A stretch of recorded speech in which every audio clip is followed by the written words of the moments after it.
ওখানে?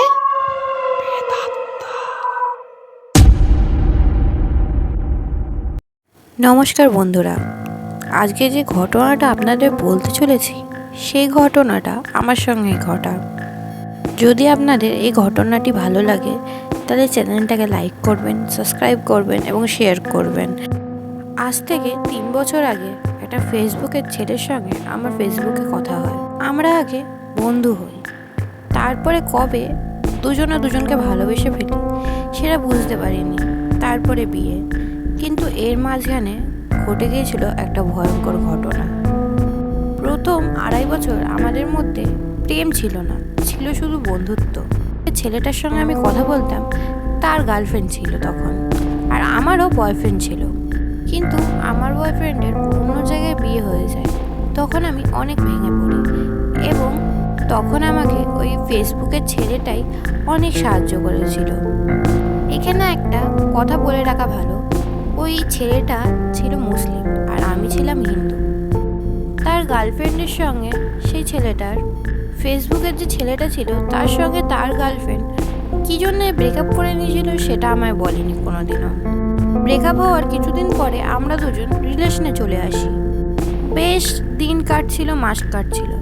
হঠাৎ করে আমার একটা অদ্ভুত অনুভূতি শুরু হয়ে গেল। রাত্রিবেলা যখন উঠতাম তখন আমার মনে হতো আমার পিছনে কেউ আছে বা আমাকে কেউ দূর থেকে দেখছে। আর এর মধ্যে আমার অনেকবার অ্যাক্সিডেন্টও হয়েছিল। সেগুলো সব ছোটোখাটো ছিল, কিন্তু এর কারণে আমার পরিবার খুব ভয় পেয়ে গিয়েছিল। দিনকে দিন আমার শরীর খারাপ হয়ে যাচ্ছিল। আমি অনেক ডাক্তারও দেখিয়েছিলাম, কিন্তু তাতে কোনো ফায়দাই হচ্ছিল না। ওষুধ খাচ্ছিলাম, কিন্তু ওষুধও কাজ করছিল না। দিনকে দিন আমি ভেঙে পড়েছি।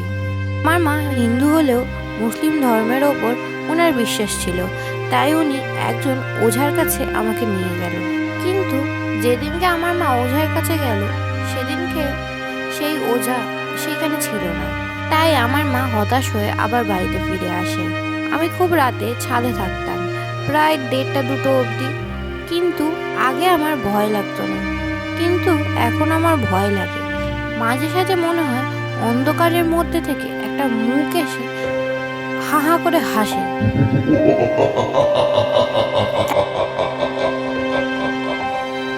আমরা ভাড়া বাড়িতে থাকতাম। আমাদের মালিকের একটা কুকুর ছিল, তার নাম রকি ছিল। যখন মালিকরা তাদের গ্রামের বাড়ি যেত তখন আমাকেই কুকুরটাকে দেখতে হতো। আমরা 2 তলায় থাকতাম, এরা থাকতো 1 তলায়। রাত্রিবেলা খাওয়া দাওয়ার পরে আমি রকির জন্য খাবার আনি তাকে খাওয়ানোর জন্য, এবং নিচের গেটে তালা দিয়ে একবারে ওপরে চলে যাওয়ার জন্য। তখন রাত 11:30 থেকে 12টা বাজে, টাইমটা আমার সেই রকম করে মনে নেই। হঠাৎ মালিকের কুকুরটা বাইরের দিকে তাকিয়ে ভৌ ভৌ ভৌ ভৌ ভৌ ভৌ করতে শুরু করলো। আমার চারিদিকে সে গোল গোল গোল গোল করে ঘুরতে শুরু করছে।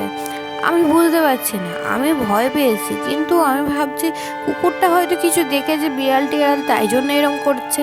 কিন্তু না, অনেকক্ষণ ধরে ওই রকম করার পরে কি বেশ একটা দম করে আওয়াজ হলো, কিছু হয়তো পড়লো। আর সঙ্গে সঙ্গে আমার কুকুরটা ভয় পেয়ে একটা কোনায় গিয়ে কাঁপতে শুরু করলো। কিছু বুঝতে না পেরে আমি কুকুরটাকে বেঁধে ওপরে চলে এলাম। পরের দিন শুক্রবার, তাই মা আবার সেই মৌলানার কাছে গেল এবং আমাকেও বলল যে তুইও চ। আমিও মায়ের সঙ্গে গিয়েছিলাম। মৌলানা প্রথমে আমাদের কথা শুনলো, তারপরে সে একটা ঘরে চলে গেল। কিছুক্ষণ পরে ঘর থেকে বেরোলো এবং আমাদের বলল, তোমার উপর কেউ একজন বান মেরেছে। এই বান তোমাকে একেবারে শেষ করতে পারবে না, তাই তিলে তিলে তোমার ক্ষতি করছে। আমি জেনে দেখেছি এই বান খুব ভয়ানক বান।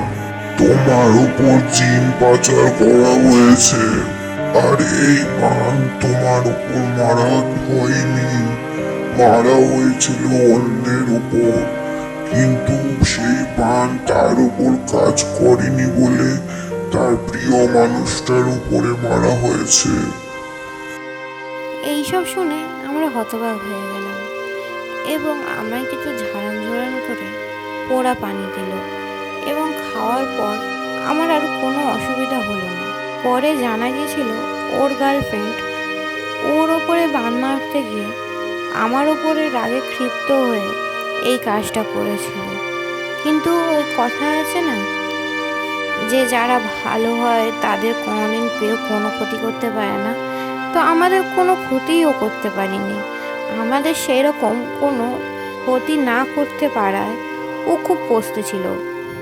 আজ 1 বছর হয়েছে আমরা বিয়ে করে সুখে শান্তিতে রয়েছি। ধন্যবাদ গল্পটা শোনার জন্য। এবং আপনাদের যদি এই গল্পটা ভালো লেগে থাকে, আরেকবার বলে দিচ্ছি, লাইক করুন, সাবস্ক্রাইব করুন চ্যানেলটাকে এবং বেল আইকন টিপতে একদম ভুলবেন না।